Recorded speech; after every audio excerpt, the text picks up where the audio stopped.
مجھے میرے منزل مل گئی تو میں امید باندھے رکھوں گا، منزل نہیں ملی تو میں اپنی امید چھوڑ دوں گا، یہ کوئی معیار نہیں۔ یہاں اللہ تعالیٰ کی آزمائش ساتھ چلتی، اس لیے اللہ تعالیٰ سے امید باندھے رکھو۔ اور آپ دیکھو ایک ایک میں نے آپ کے سامنے ذکر کی نا، الگ الگ قسم کی آزمائشیں یا الگ الگ قسم کی نا امیدی کی الگ الگ قسمیں، ان کے حوالے سے قرآن و سنت کی کچھ تعلیمات آپ کے سامنے رکھتا ہوں۔ آدمی سب سے پہلے گناہوں کی طرف سے پریشان ہو کر مان لیتا ہے اب اللہ کی رحمت مجھے نہیں ملے گی، میں اتنا گنہگار ہو گیا ہوں کہ اللہ تعالیٰ مجھے معاف نہیں کرے گا، میری توبہ قبول نہیں ہوگی، مجھے ہدایت نصیب نہیں ہوگی، مجھے تقوی والی زندگی نہیں ملے گی۔ یہ جو ساری باتیں ہیں اللہ نے ایسے بندوں سے مخاطب ہوتے ہوئے کہا قُلْ يَا عِبَادِيَ الَّذِينَ أَسْرَفُوا عَلَىٰ أَنفُسِهِمْ لَا تَقْنَطُوا مِنْ رَحْمَةِ اللَّهِ إِنَّ اللَّهَ يَغْفِرُ الذُّنُوبَ جَمِيعًا۔ اے اللہ کے نبی آپ کہہ دیجئے یا عبادی، اے میرے بندو، الذین اسرفوا علی انفسہم، جنہوں نے اپنے نفسوں پہ ظلم کیا ہے، لا تقنطوا من رحمت اللہ، تم اللہ تعالیٰ کی رحمت سے مایوس مت ہونا، تم اللہ تعالیٰ کی رحمت سے مایوس مت ہونا۔ ان اللہ یغفر الذنوب جميعا، اللہ تعالیٰ سارے گناہوں کو معاف کر دیتا ہے۔ سبحان اللہ۔ سنن ترمذی کی ایک روایت حدیث قدسی ہے، نبی علیہ السلام نے فرمایا کہ اللہ تعالیٰ نے فرمایا، جس کے الفاظ میں سے کچھ الفاظ آپ کے سامنے پڑھتا ہوں۔ اللہ کے نبی نے فرمایا کہ اللہ فرماتا ہے کہ یا بنی آدم لو بلغت ذنوبک عنان السماء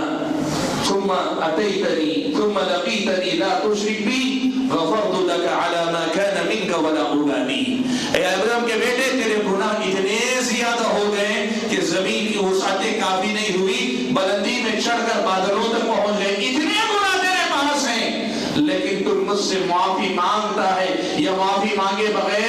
بغیر شرک کیے آ کر مجھ سے ملتا ہے، میں تجھے معاف کر دوں گا، مجھے کوئی پرواہ نہیں ہوگی۔ یا ابن آدم، اے آدم کے بیٹے، لو اتیتنی بقراب الارض خطایا،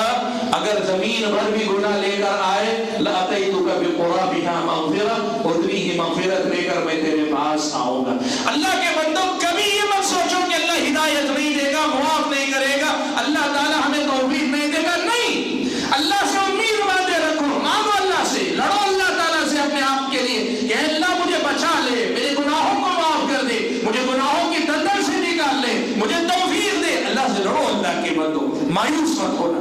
اللہ پہ یقین رکھ کر دعا کرو کہ اللہ ہدایت دے گا، اللہ کے فضل و کرم سے اللہ ہدایت دے گا۔ ہاں اللہ آزما سکتا ہے، آپ کو تاخیر کر سکتا ہے، آزمائے گا، لیکن اللہ تعالیٰ ہدایت دے گا۔ یہ تڑپ اپنے اندر رکھو، کبھی اپنے گناہوں کی طرف سے یا گناہوں کو چھوڑنے کی طرف سے مایوس اپنی زندگی میں کبھی مت ہونا اللہ کے بندوں۔ یہ پہلی قسم ہے جس کے بارے میں قرآن و سنت میں ہم اور آپ کو یہ بتایا گیا ہے۔ دوسری قسم کی مایوسی، بیماری کی شفا سے مایوسی کا میں نے ذکر کیا کہ لوگ بیمار ہونے کے بعد علاج کرتے کرتے اس قدر زیادہ مایوس ہو جاتے کہ ہمت ہار بیٹھتے، کہتے اللہ مجھے شفا نہیں دے گا۔ آپ اور ہم جیسے لوگوں کے لیے اللہ تعالیٰ نے قرآن مجید میں حضرت ایوب علیہ السلام کا واقعہ نقل کیا۔ ایوب علیہ السلام بیمار ہوئے، ایسے بیمار ہوئے کہ جسم سارا سڑ گلنے لگا،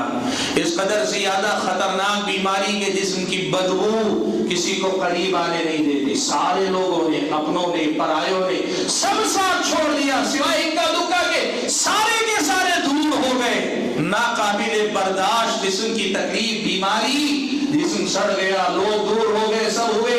اور میں آپ کو بتاؤں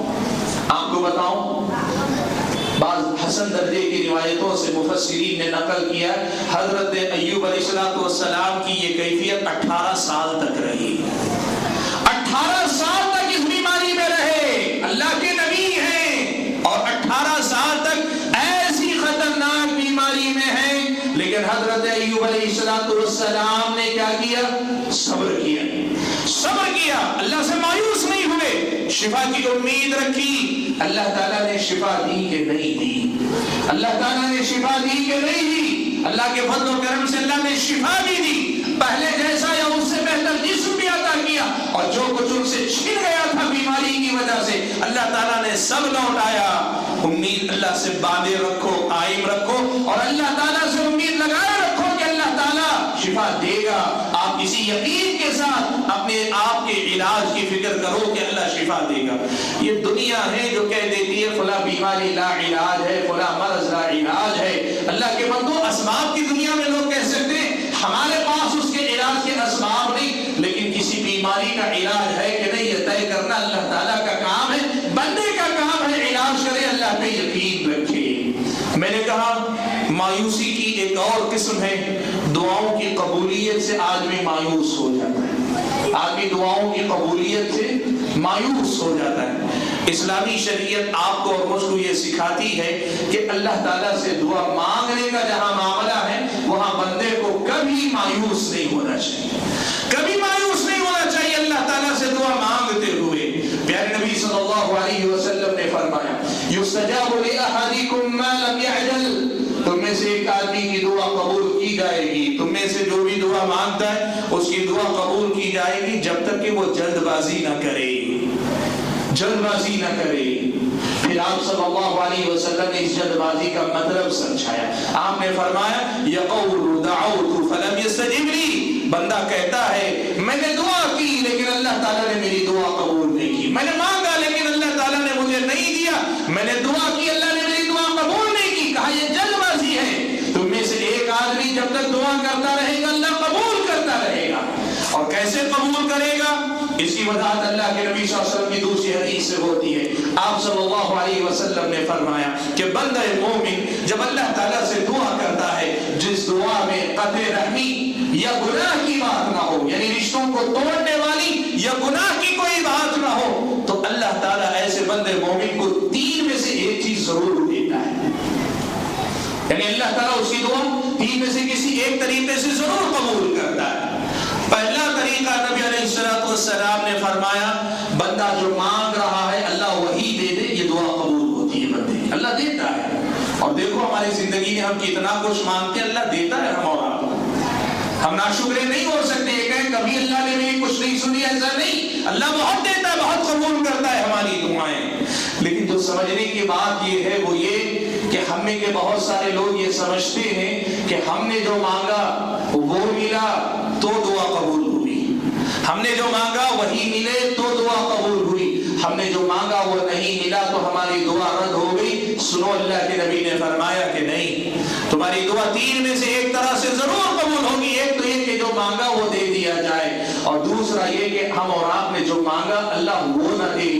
اللہ وہ نہ دے، لیکن اس کے بدلے میں زندگی میں آنے والی کوئی مصیبت، کوئی پریشانی، کوئی تکلیف جو آنے والی ہے اللہ اسے ٹال دے، اسے ہٹا دے،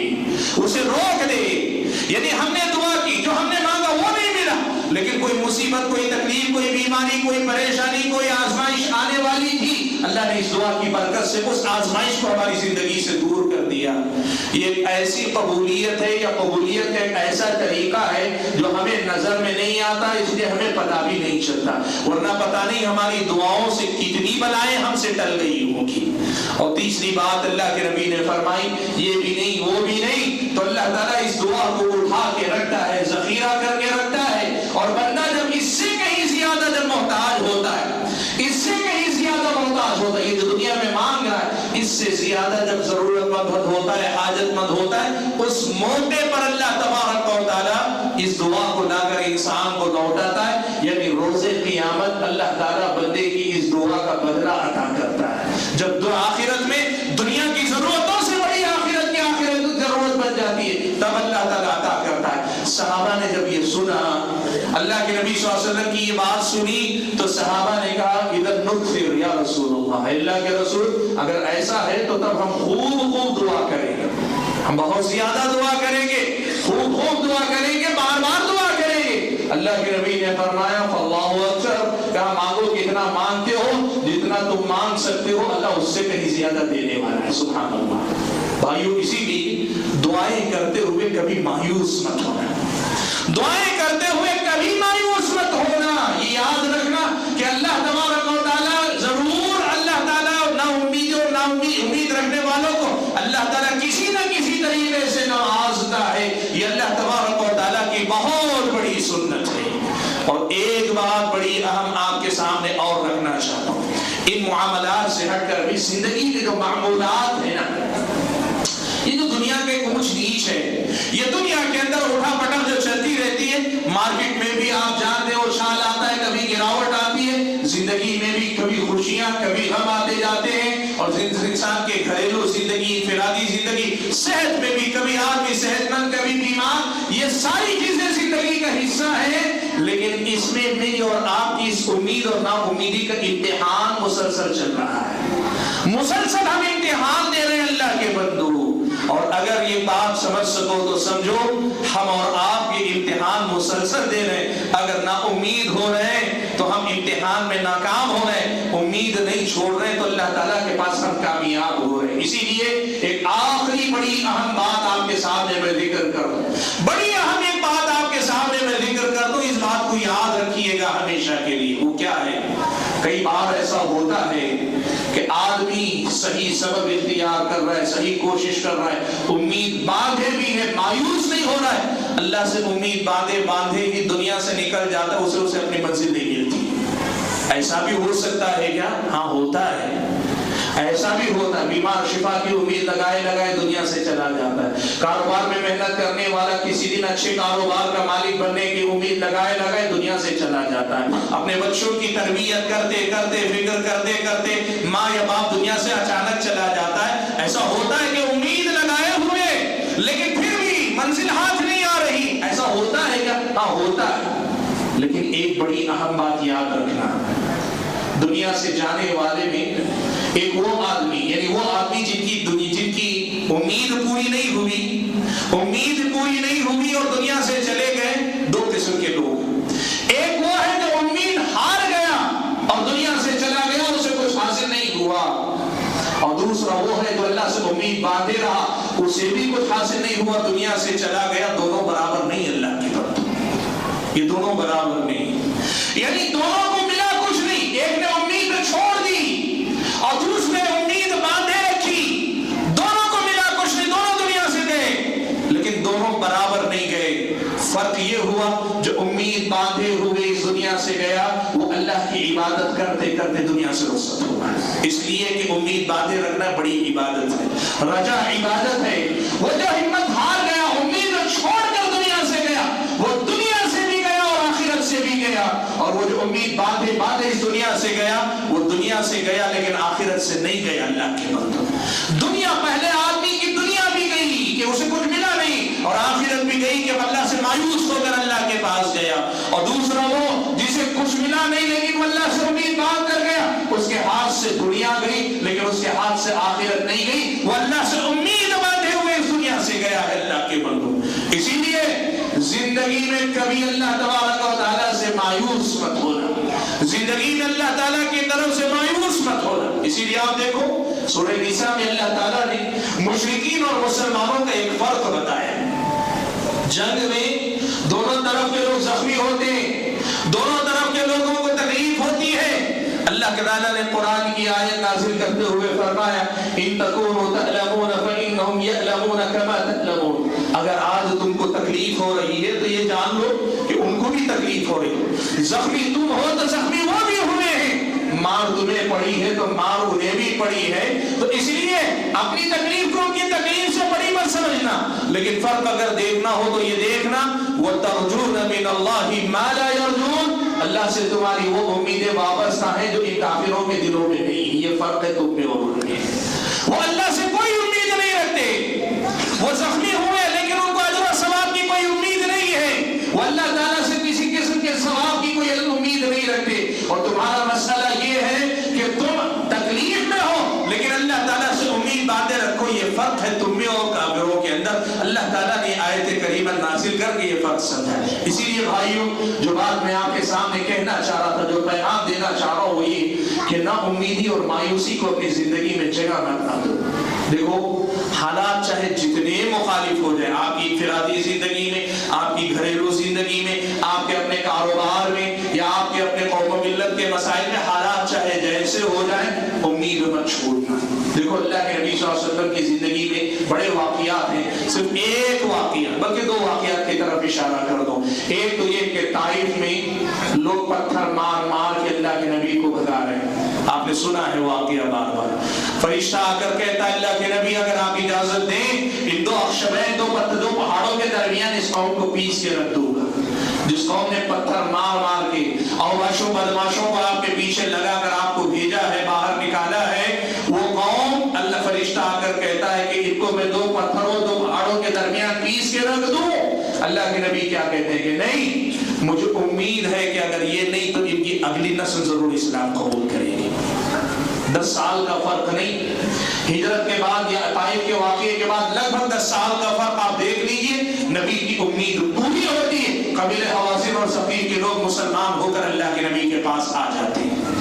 اللہ کے نبی کیسے حال میں جو کوئی امید نہیں، لوگ پتھر مار مار کے بھگا رہے، وہاں اللہ کے نبی کی امید نہیں ٹوٹی، آپ نے نہیں چھوڑا۔ اور آپ جانتے ہیں دوسرا واقعہ، اللہ کے نبی درخت کے نیچے آرام کر رہے تھے، تلوار آپ کی لٹکی ہوئی ہے درخت سے، ایک دشمن نے موقع پا کر تلوار اٹھا لی، تلوار ننگی کی، اللہ کے نبی کو جگہ کر پوچھا میں ينقذك مني یا محمد، اے محمد آپ کو مجھ سے کون بچائے گا؟ آپ کہیں دنیا کے اعتبار سے اب کچھ نہیں، صرف ایک وار کی بات ہے، یا تو مارے جائیں گے یا زخمی ہو جائیں گے، لیکن اللہ کے نبی صلی اللہ علیہ وسلم کی امید نہیں ٹوٹی، آپ مایوس نہیں ہوئے۔ آپ نے کیا کہا؟ پورے یقین اور توکل کے ساتھ، پورے بھروسے کے ساتھ آپ نے کیا کہا؟ اللہ کے نبی صلی اللہ علیہ وسلم نے ایک ہی بات کہی کہ اللہ مجھے بچائے گا۔ آپ کے توکل بھری وہ آواز تھی کہ اس آواز نے، اس جواب نے سامنے والے دشمن کے جسم میں کبھی پیدا کر دی، تھرا گیا، اس کے ہاتھ سے تلوار چھوٹ گئی۔ یہ ایمان ہے اللہ کے بندوں، یہ توکل۔ اسی لیے دیکھو بہت آسان سا مسئلہ، مومن کا طریقہ کیا ہے؟ وہ اللہ پہ بھروسہ رکھتا ہے، کام جو کر رہا ہے اس کے دنیاوی جو اسباب اللہ نے رکھے وہ اسباب پورے اختیار کرتا ہے،